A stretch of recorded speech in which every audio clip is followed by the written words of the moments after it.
සිංහල රටත් ජාතියත් බෞද්ධ ආගමත් විනාශයට යන මේ වෙලාවක අපේ ආදරණීය සිංහල සහෝදර සහෝදරියන්ගේ එකමුතුකම එක්කාසුව අත්‍යවශ්‍යයි අපේ මේ පුංචි රට බෞද්ධ ආගම රැකගැනීමට.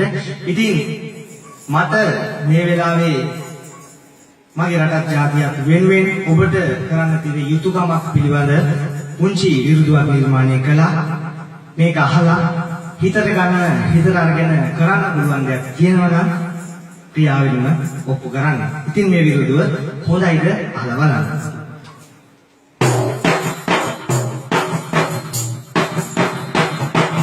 සිවිදුම් පරිදි තුරුවන් වන පළමුව ගන්නම් අවසර කිරිදු කියාදුන් කියපු දෙවනුව මම මේ සීක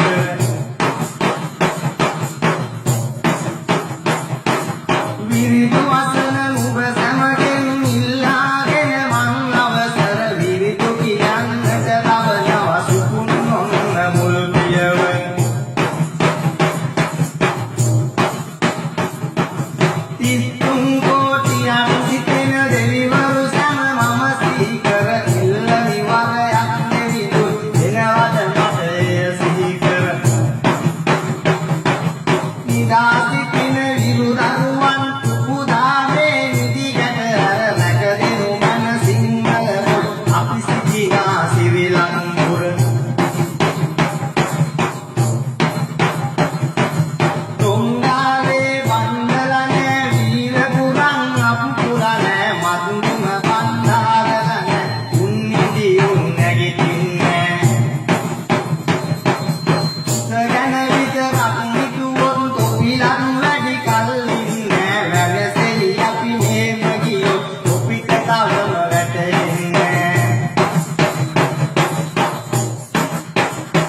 සුදුමයි කළු සිංහල යට